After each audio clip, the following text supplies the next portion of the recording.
I want to introduce Greg Garrity.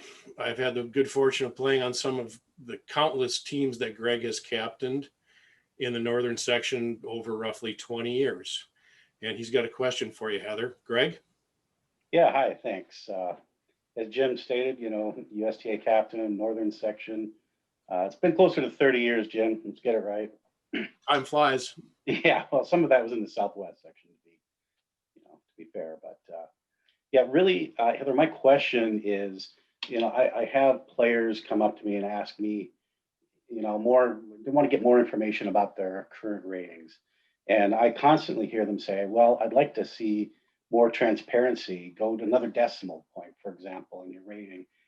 That way they can see if they're moving up or moving down, or they just have more interaction with their own personal rating.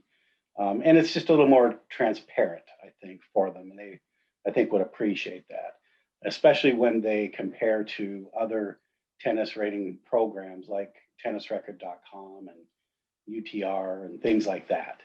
So, I mean, are there any plans to, um, I guess, publish the players' ratings to one more decimal point or anything like that?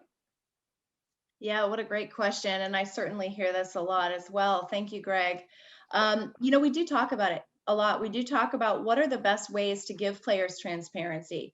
One of the things that those of us have seen when we've been around the league program for a long time is a tendency towards overemphasis on the ratings. And what that can mean for some players is, as I addressed earlier, maybe attempting to manage your rating by knowing what your rating is in tenths or hundredths. You can intentionally, try to keep your rating down, which we would like to believe is a majority. It's very unfortunate when it happens. That's part of it. Or also managing to avoid a DQ when a player does really belong at a different level. That would also be a challenge.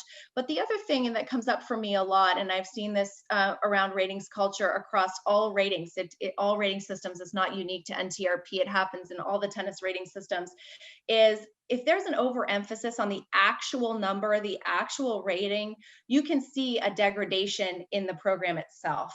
So the too much focus on the rating, people can start to really think about things like what should my lineup be, or who should be playing against that person, or did I get better today, or did I get worse today, or why did that rating go down when I won?